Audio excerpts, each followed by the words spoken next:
Imagine winds so strong they tear roofs clean off houses. Storms so wild the rain doesn't fall, it attacks, slamming sideways like handfuls of ice. Picture a coast so harsh that even modern buildings would struggle to last more than a few years.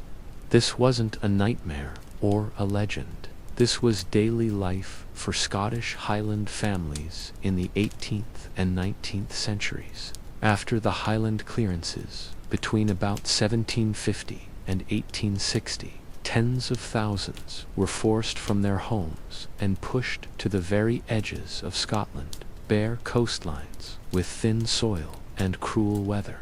They arrived with almost nothing. No money, no safety net, just hard-earned knowledge, whatever the land could give them, and a stubborn will to survive. What they built next was not just a home, it was a lifeline.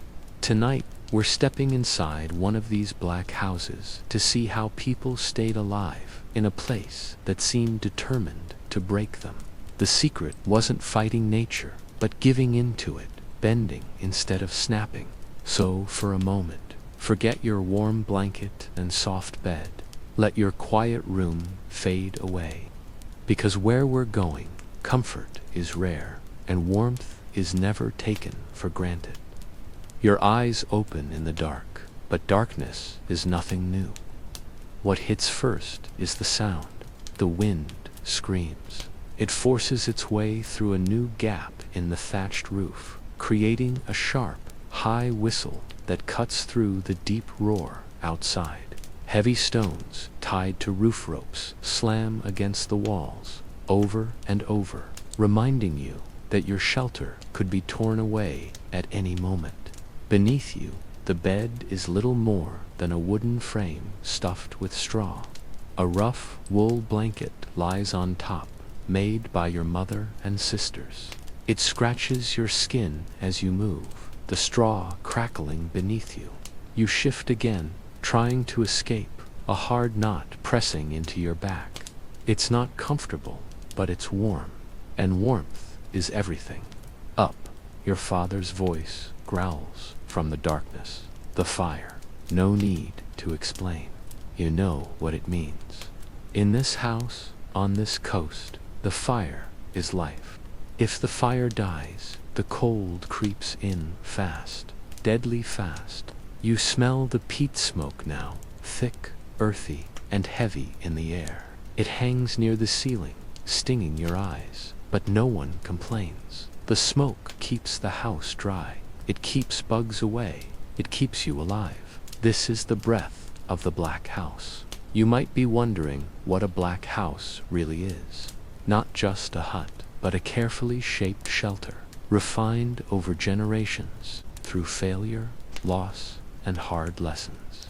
The name Black House came later, in the early 1900s, when newer white houses appeared with chimneys and separate rooms for animals. Before that, these were simply homes, the only homes most Highland families ever knew. You step outside with your father into the gray morning. The wind almost knocks you down. Rain needles your face. The sky hangs low and heavy, barely letting in light. Your wool clothes are thick and soaked with lanolin, sheep oil, to push the water away. Still, you know you'll be wet and cold all day. That's normal. That's life. Your home doesn't stand tall or proud. That would be foolish here. Instead, it sinks into the land, built low and wide, turned away from the wind. From afar, it barely looks like a building at all, more like a grassy mound clinging to the earth. And maybe you're thinking, why not leave? Why live like this? They asked the same question, and many tried, but leaving was not their choice. This is where the story turns dark. Between 1750 and 1860, during the Highland clearances, more than 100,000 people were forced from fertile inland lands they had lived on for generations. Landowners wanted profit. Sheep made more money than people, and so families were driven out to the cold, the rocks, and the sea. So entire villages were uprooted, sometimes violently, their people pushed to the desolate coastal margins where the soil was thin, rocky, and offered little hope, literally to the edge of existence. "Here's your land now," the landowners effectively declared, gesturing to places exactly like this, windswept, storm-battered coastlines, where simply coaxing enough food from the grudging earth to survive became a daily, desperate battle.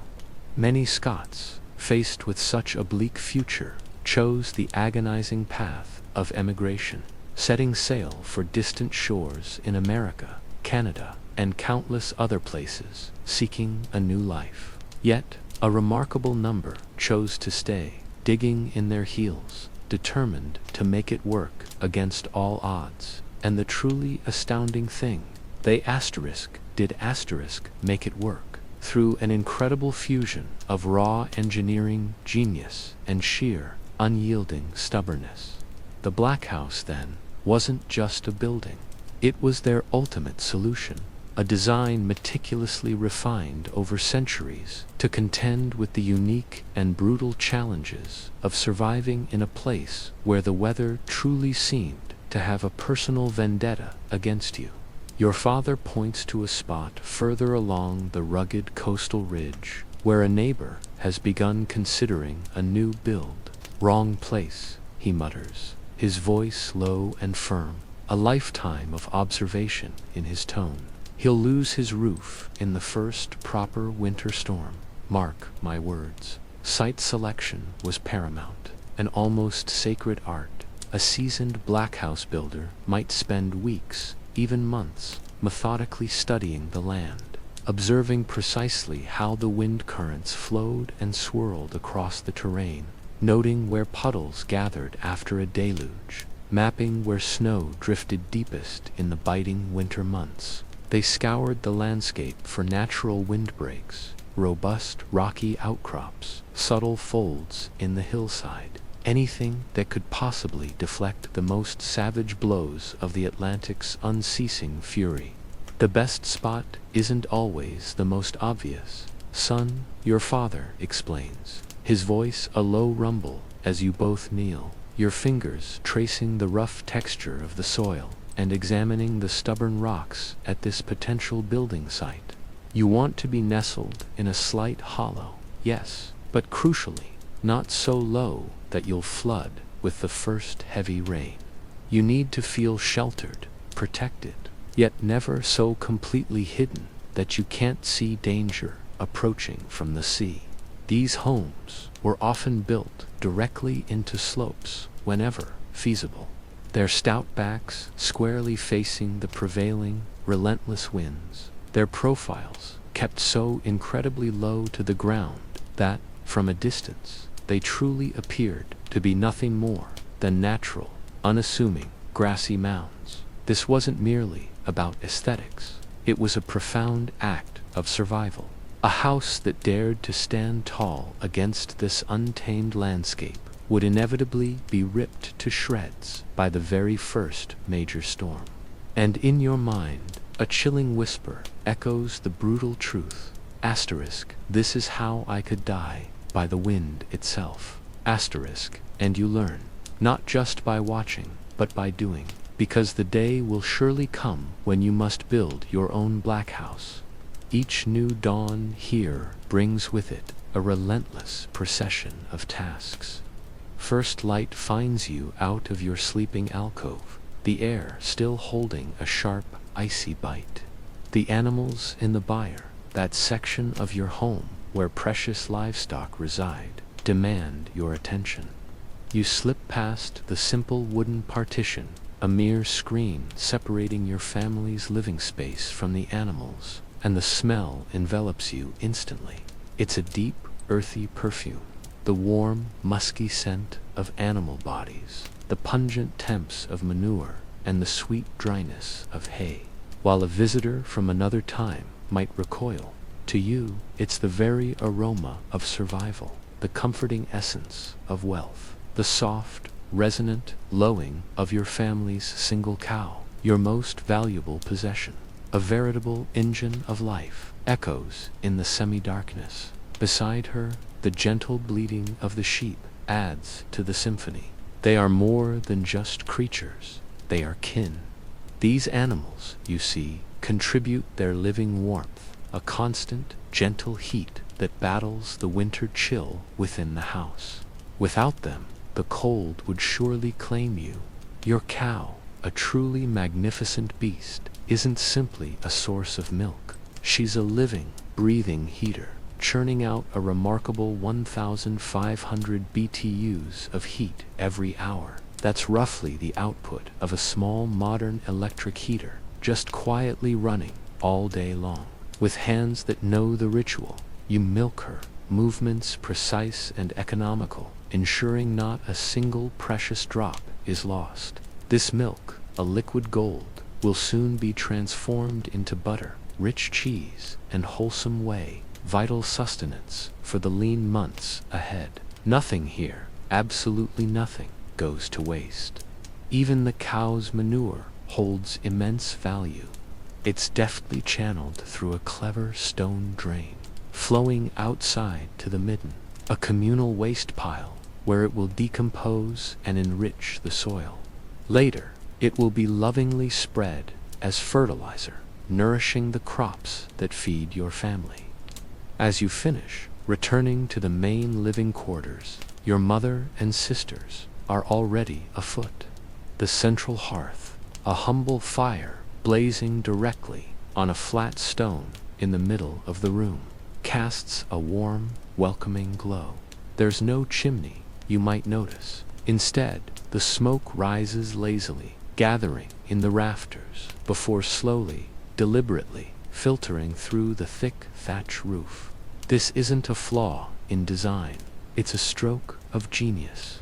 The smoke preserves the thatch, warding off unwelcome insects, and simultaneously cures the strips of meat and fish hanging overhead, filling the air with a tantalizing, smoky aroma. But how do you breathe, you might wonder? That's where human ingenuity comes in.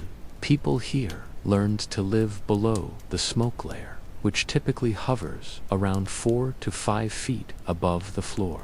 A subtle but constant temperature difference between the upper and lower parts of the room creates a natural convection current, gently pulling in fresh oxygen through small gaps around the doors and walls. Children, in particular, learn from their very first steps to stay low, working and playing beneath that smoky ceiling. Soon, your family gathers around the hearth. Breakfast is simple, yet nourishing, a bowl of oatmeal porridge, made rich with the morning's fresh milk, perhaps accompanied by some preserved fish, if the season has been kind. The fire itself is a perpetual flame, a guardian of the household, having likely burned without interruption for years, perhaps even decades. When a new house is built, tradition dictates that a glowing ember from the old hearth, carried carefully, will ignite the new one, an unbroken chain connecting generations through the warmth of a shared flame. After this simple meal, you head out, joining your father and several neighbors. Today, the focus is on a new black house currently being erected for a young couple in the community. This isn't merely a job, it's a profound communal undertaking. Everyone contributes, understanding that when the next fierce storm tears at the coast, it might be your home that needs rebuilding. The foundation is already in place, a straightforward rectangular trench, meticulously filled with stones to create a stable base. Now, the walls begin to rise. And let me tell you, these walls are truly extraordinary. A modern builder, accustomed to power tools and precise plans, would likely experience a profound sense of bewilderment, perhaps even a nervous breakdown, when confronted with this ancient method. There's no mortar here, no concrete, just raw stone, the dense earth, and the invaluable knowledge passed down through countless generations. The walls themselves aren't single structures, but rather two concentric rings of dry stone, meticulously built about a meter apart. The outer wall, a rugged sentinel, is constructed from the largest, most weathered stones, the soldiers, your father calls them, standing firm as the first line of defense against the biting winds and crashing waves. The inner wall uses smaller, more uniform stones, crafting a remarkably smooth, comforting interior surface. The generous gap between these two rings, that's where the true genius lies. It's packed tightly with dense peat earth, creating a core of insulation almost a meter thick. You watch, mesmerized, as an older man, a master builder whose hands are gnarled with decades of experience, selects each stone with an almost preternatural intuition. He fits them together, one by one, into a complex, interlocking puzzle. There's no sticky mortar, only the sheer friction and immense weight of the stones themselves hold the wall together in perfect harmony. Your own task, while less glamorous, is no less vital. You spend your day finding and carrying suitable stones from the nearby fields and the pebbled shore. It's back-breaking work, your muscles aching, but it's utterly necessary. This technique, your father explains, his voice a low rumble, as he demonstrates how to wedge a particularly awkward stone into place, is called dry stone diking. My father taught me, just as his father taught him. The master builder possesses an almost mystical connection with these inanimate rocks. He can gaze upon a scattered pile and somehow visualize the finished wall within them, each stone finding its destined place in the grand structure. The precision is astonishing. Even centuries later, you often couldn't slide a knife blade between properly laid stones in these ancient walls. The earth used for the core is not simply any soil. It's carefully chosen peat, rich in organic matter, destined to compact over time into an incredibly dense, insulating mass. Sometimes, to enhance its binding properties, they'll mix in smaller stones, animal hair, or even straw. This mixture, when properly compacted, creates an insulation system with an R value, a measure of thermal resistance, if you will, comparable to many modern materials. But it also possesses the added benefit of immense thermal mass, meaning it absorbs and slowly releases heat over many hours, keeping the interior temperature remarkably stable. As the sun climbs towards its zenith, the women arrive, bearing sustenance for the hard-working crew. Simple, hearty bread, perhaps some preserved fish or mutton if the hunting has been good.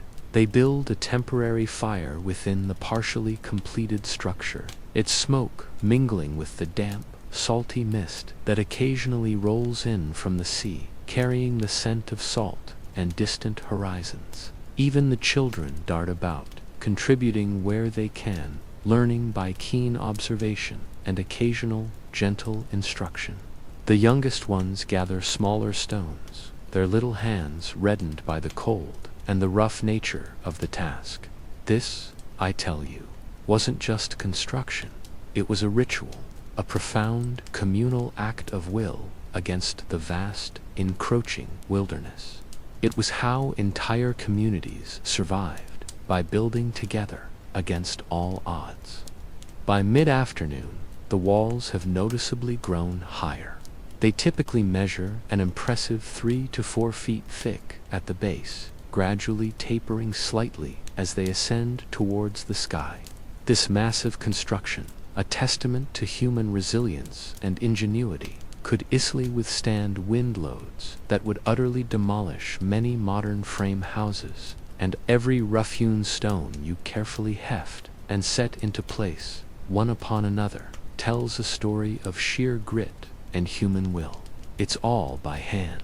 You see, back-breaking labor that molds not just stone, but muscle and spirit. As your fingers, raw from the day's toil, find purchase on the next jagged piece, an old man nearby recounts tales of the inland valleys, the greener, gentler lands where your grandparents once thrived before the harsh clearances forced them to this unforgiving coast. There's a palpable tremor of old anger in his voice, yet beneath it a weary acceptance. This wind-swept edge of the world, battered by the Atlantic's ceaseless rage, is home now. The relentless work continues until the sun, a reluctant guest in this northern sky, finally dips below the horizon, painting the clouds in shades of bruised purple and orange. In this failing light, continuing would be folly. One misjudged stone, one slip of a hand, could mean a wall crumbling, days of effort wasted, or worse, a bone-jarring injury. So, as the last rays fade, you reluctantly set down your tools, your body a symphony of aches, but a quiet satisfaction hums beneath the exhaustion. Progress was made today. You turn towards the low, dark silhouette of your family's black house, the promise of warmth and respite calling to you. Stepping through the low doorway, the evening routine begins, wrapping you in familiar comfort. The rich, earthy scent of peat smoke, thick and pervasive, immediately embraces you as your mother carefully stokes the embers, coaxing the precious flames back to life. Billowing upwards, the smoke fills the cavernous upper reaches of the single room, creating a hazy golden light that reveals the dark, glistening sides of fish and hunches of mutton hanging from the sturdy rafters, slowly absorbing the smoke's preserving magic. You watch your mother, her movements practiced and efficient, prepare a simple dinner, perhaps a hearty broth, made with whatever hearty vegetables could be coaxed from the grudging soil, enriched with a small, precious portion of fish or meat. After the meal, the family gravitates instinctively towards the hearth, the flickering flames at its heart casting dancing shadows across the rough stone walls. This is the sacred hour, a time for stories, for ancient songs, for the quiet, vital passing down of knowledge. Your grandmother, her voice a soft, weathered instrument, weaves intricate tales of clan battles and mischievous fairy folk, her words painting vivid pictures in the smoke-filled air. While she speaks, your mother's hands move rhythmically, spinning wool into yarn, and your father, ever practical, meticulously mends a worn tool. The children, their eyes wide and bright, listen, absorbing the rich tapestry of their people's oral history. This was their television, their internet, their profound connection to a wider world and a storied past. Outside, the wind continues its mournful, ceaseless howl, a raw symphony against the stone. But within this low, dark, smoke-filled space, there is a profound warmth, a palpable sense of family, a testament to sheer survival. As the night deepens, you finally retreat to your straw bed, the fire's embers glowing a dull orange, never quite extinguished. Someone will rise to tend it through the long hours, ensuring the precious flame continues its vigil. The familiar sounds of the house settle around you, the soft, even breathing of your sleeping siblings, the occasional, gentle bleating from the byre where the animals share your dwelling, and the eternal conversation between the wind and the ancient stones outside. This black house doesn't fight the storm, you realize. It yields to it, becomes a part of it, much like the resilient people who built it. It endures. Sleep finds you here, unlike your modern, soft bed, on a rustic pallet of straw beneath rough wool, in a hazy world infused with peat smoke and stone. Yet, despite the undeniable hardships, there's a profound rhythm to this life, a certainty in the daily struggle that brings its own quiet peace. This first day in the world of the Scottish Black House draws to a close. But the story of these remarkable structures, meticulously crafted to defy the Atlantic's fury, is really just beginning. The walls now stand, stoic and strong. But what happens when the real enemy, descends from above? When tons of relentless water and howling wind conspire to rip away the very shelter over your head? The roof of a black house wasn't merely a covering, it was a living, breathing shield against the sky. And that, my friend, is where our journey takes us next. Dawn arrives with a certain reluctance over the Scottish coast, as if the sun itself hesitates to face the Atlantic's perpetual wrath. But you, long accustomed to the cadence of this demanding life, have already been awake for an hour. The scratchy wool of your sleeping blanket has been exchanged for the even coarser fabric of your work clothes. Your father, a silhouette in the doorway, stands for a moment, his gaze sweeping the horizon, reading the weather as others might scan a newspaper. "Good day for roof work," he declares, a phrase that, in this context, simply means the sky isn't actively trying to kill you right now. Yesterday, we left our black house walls rising stone by stubborn stone. Today, we face a far greater challenge, crafting a roof that refuses to surrender to the first serious gale. Your breakfast is simple, as always, a few oatcakes, their texture coarse against your tongue, washed down with a small amount of milk, fresh from your cow. Nothing fancy, but it provides the steady fuel your body demands.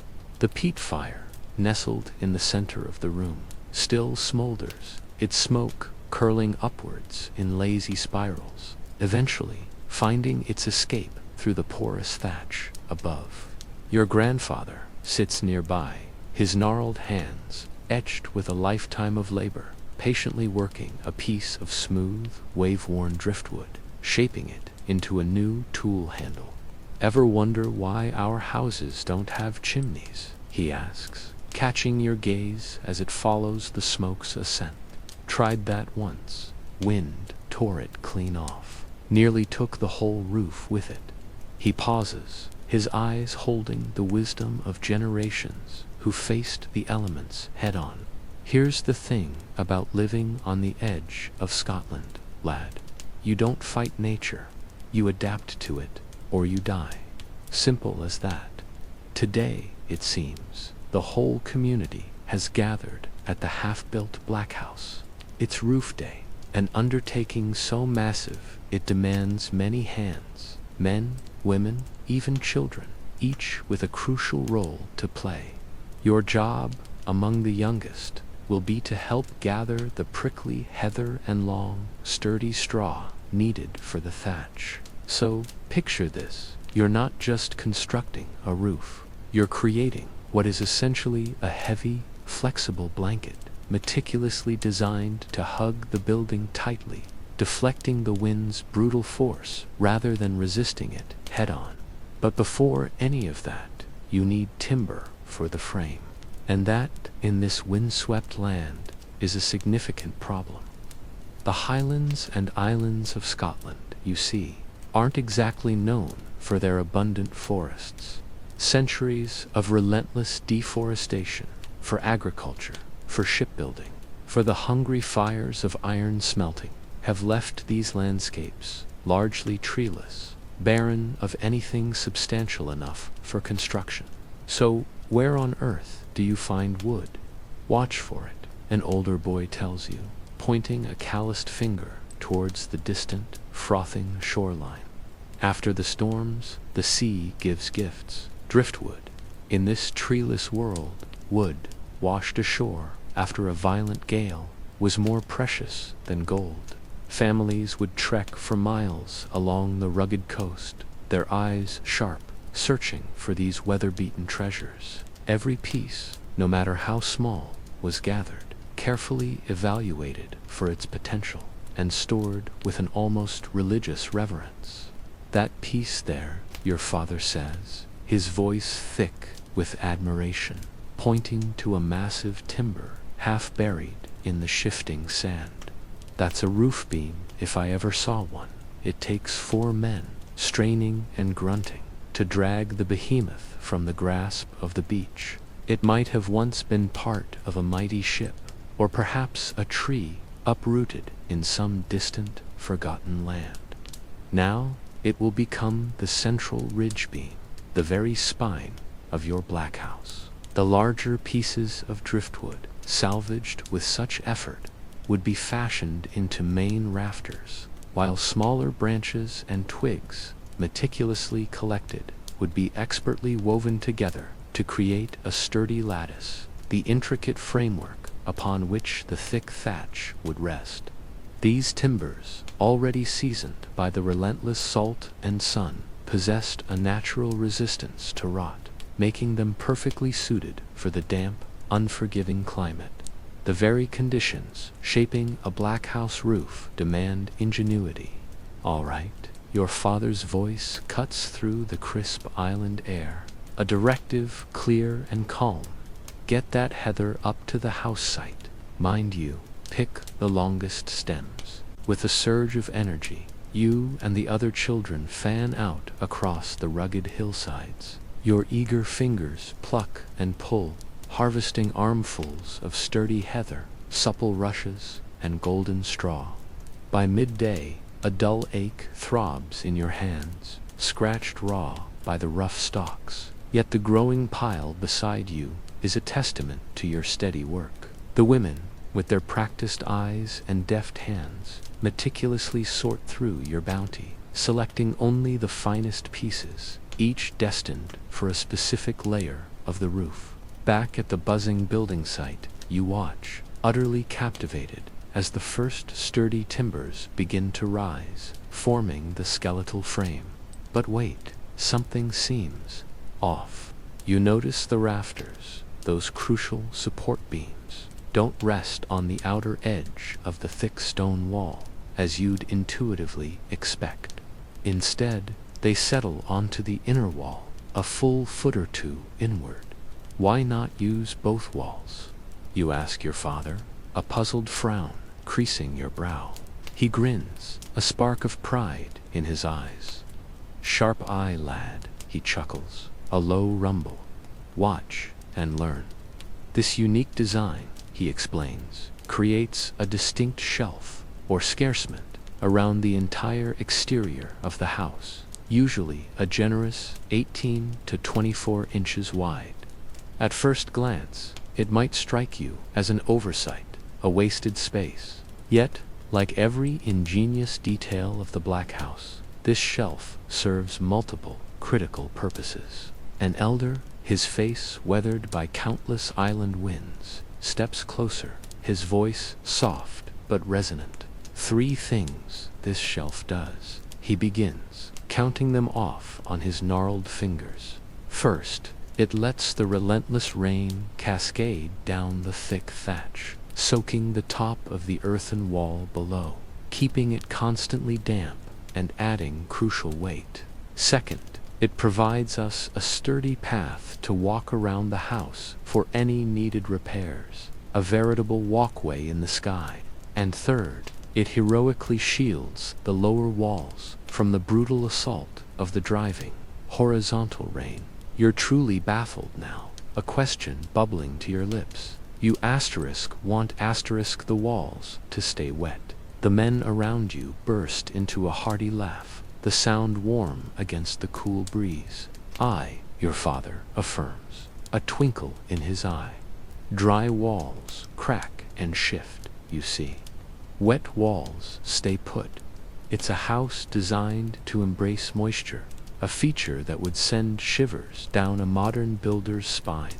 Yet, it was absolutely essential for the black house's very survival.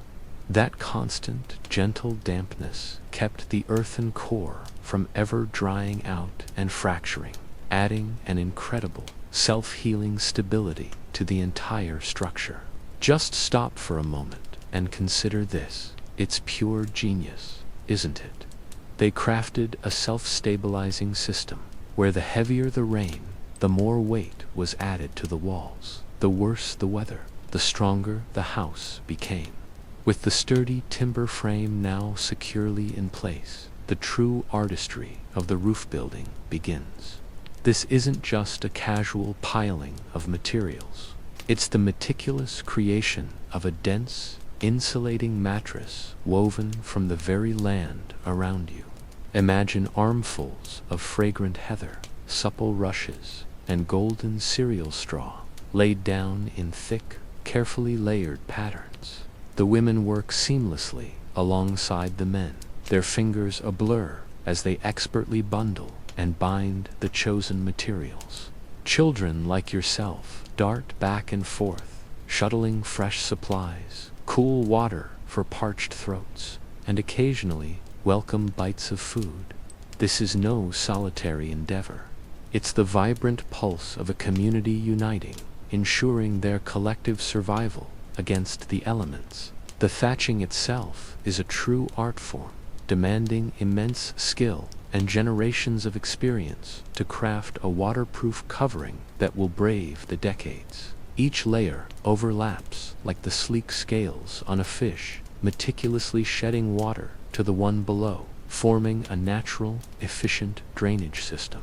The thickness varies strategically, a foot deep at the ridge, swelling to a generous 18 inches at the eaves, expertly channeling water away from the dwelling's core. But hold on, you might be asking, how in the world do you keep a roof of thatch from being ripped away by those infamous 100-mile power gusts that scream across these islands? Ah, that's an excellent question, and it's where the true brilliance comes into play. You watch as your father and the other men skillfully weave a vast, intricate web of ropes. These aren't modern, factory-made cords. These are robust strands born from twisted heather stems and straw, literally hand-spun into surprisingly strong tethers. The men painstakingly weave this fibrous net in a tight diamond pattern that eventually stretches across the entire roof surface. "Hand me those," your father instructs, his calloused finger pointing to a growing pile of heavy stones you and the other children have laboriously gathered from the rocky fields and windswept shore. And here, truly, is the ingenious flourish. At the end of each woven rope, a substantial stone is firmly tied. This weighted net, this stone-studded veil, will anchor the thatch down against even the most ferocious gales. Good roof stones, your grandfather tells you, his voice steeped in history. Our family treasures. He proudly displays a particularly well-shaped specimen, its edges softened by time. My father used this one, and his father before him. God willing, your children will use it too.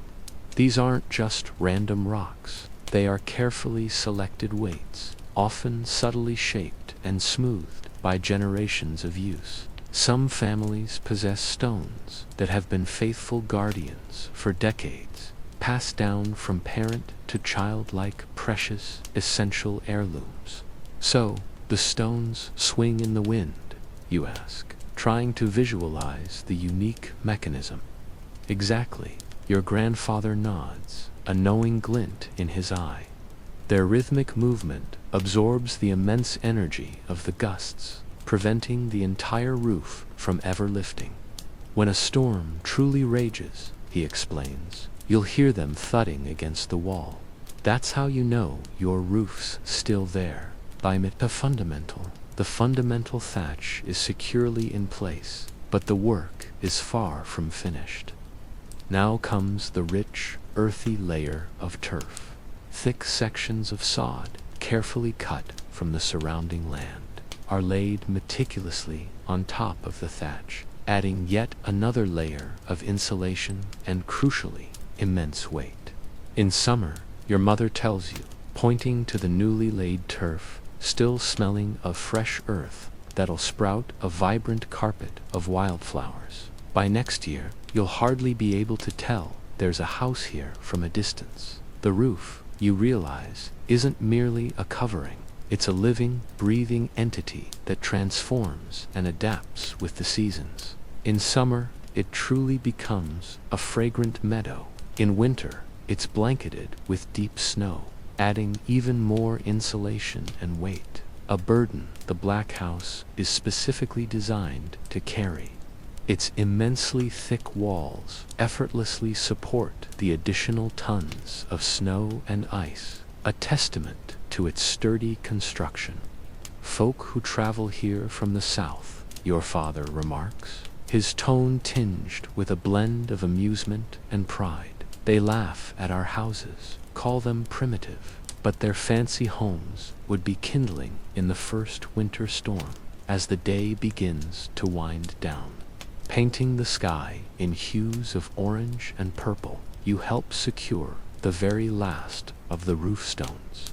Stepping back, you finally see it. The Black House now truly appears to be an organic part of the landscape, not separate from it. From certain angles, it's almost impossible to discern where the rolling hillside ends and the dwelling begins. This evening, your family will join the others, a warm congregation of tired but triumphant souls, to celebrate the completion of this vital roof. There might be music, the lilting cry of a fiddle, or the deep drone of pipes, if your community is fortunate enough to have such talented players. But there will certainly be stories, tales passed down through generations, echoing the rich history of the old homeland before the clearances forced your people to these marginal yet beautiful lands. As night settles, wrapping the island in its cool embrace, the interior of the Black House glows with the warmth of many bodies and the comforting, earthy scent of peat smoke, a truly essential hearth where an older man, respected for your chief, a man whose presence commands respect as much as his words, lifts a cup of amber liquid, precious whiskey, its peaty scent warm and inviting. To the house he declares, his voice a low rumble, may it stand firm against the storm. The clink of cups echoes softly as everyone drinks, the rich warmth spreading in your belly. Then, almost a whisper, he adds, and to the day we return to the glens that are rightfully ours. A ripple of mixed emotions passes through the gathering. Some around you offer a silent, determined nod, their eyes fixed on the flickering flames, while others simply gaze into the depths of their cups, the quiet ache of displacement still a fresh wound in their hearts.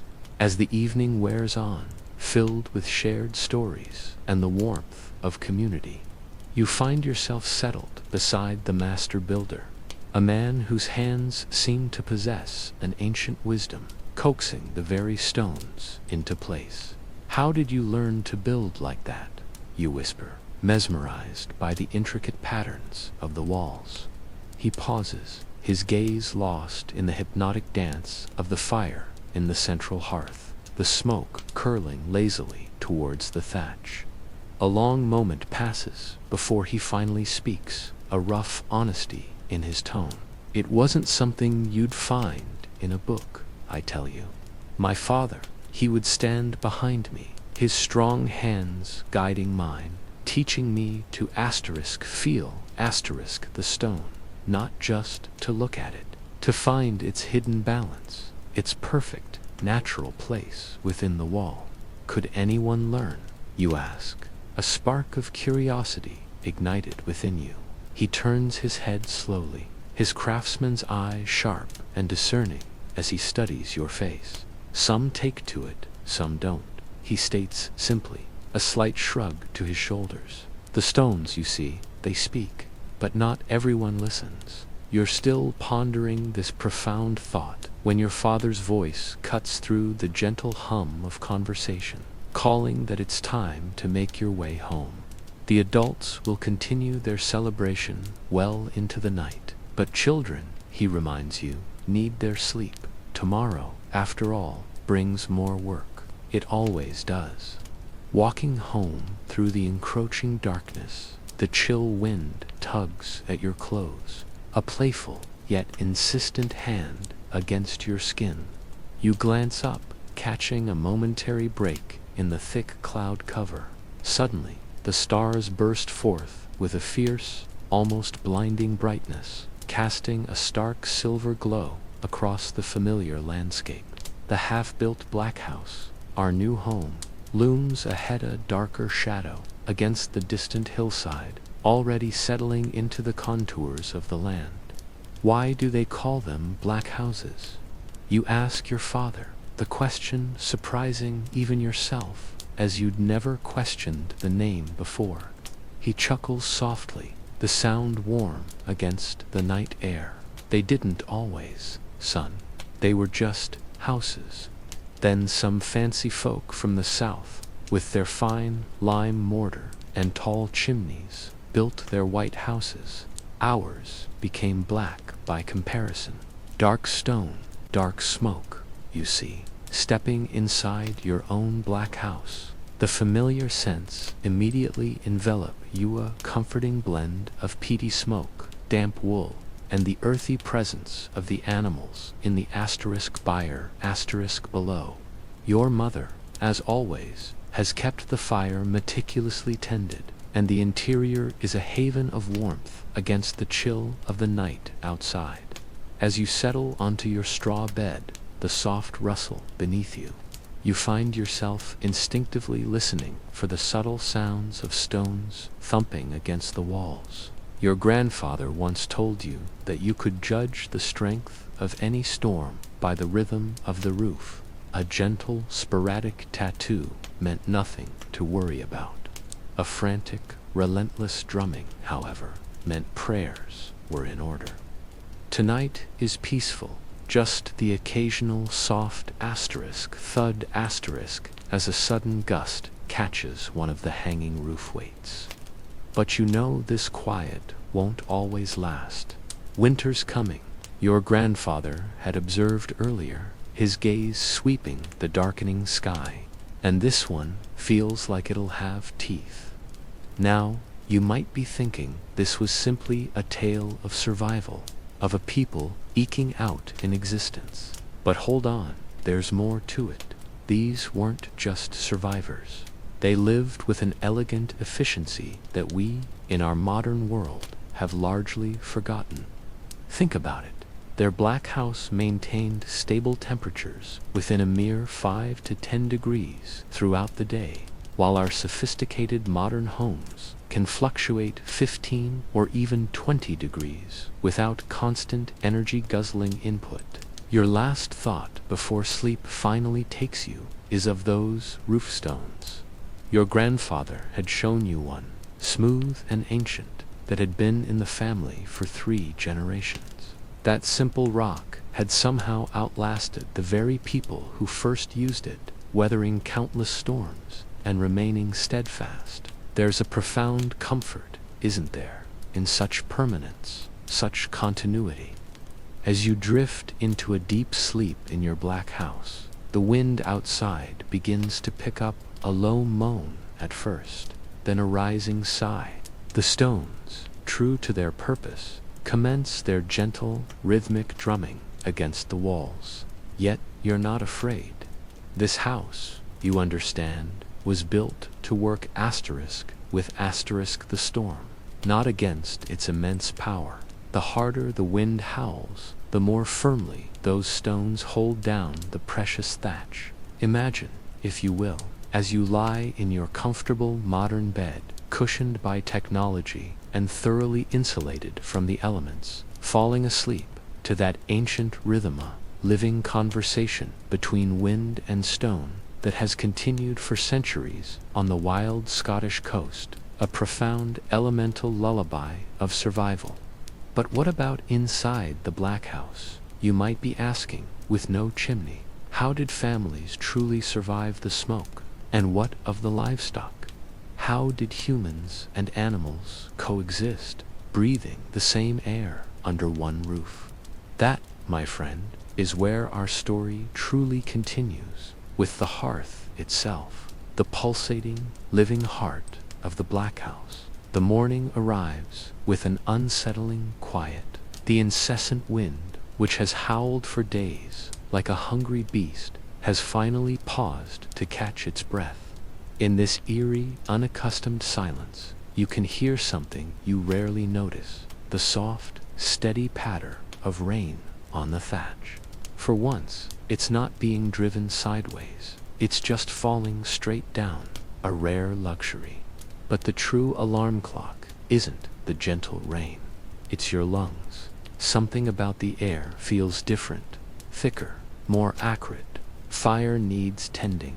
Your mother's voice cuts through the smoky haze, which hangs lower than usual in the Black House today. Without the wind to draw it through the thatch, the peat smoke has settled, creating a dense, opaque layer that hovers about 4 feet from the floor. You roll from your straw bed, instinctually staying low where the air is clearer, and begin to crawl toward the central hearth. This is the very soul of your home, the undisputed heart of the Black House, and right now it's struggling. So this, you realize, is what happens on a nice day. When there's no wind, the smoke has nowhere to go. Welcome to the paradox of Black House life. The calm days, ironically, could very well suffocate you. The fire itself sits on a large, flat stone, precisely in the exact center of the house.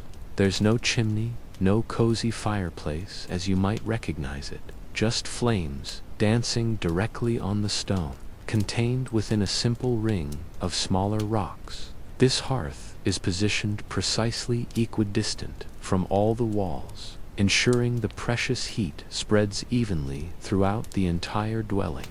You poke at the stubborn embers with an iron rod, one of the few metal tools your family owns, coaxing life from the dying glow. The fire responds with a belch of thick smoke and a sudden cascade of glowing orange specks that float momentarily in the dim light. Your eyes sting, watering instantly, but you resist the urge to stand upright. Up there, in that dense, suffocating smoke, you'd be coughing uncontrollably within seconds. Low and slow, your grandfather always says, a mantra of survival. That's how we make it. This morning, your father and the older boys are already gone. Today is peace.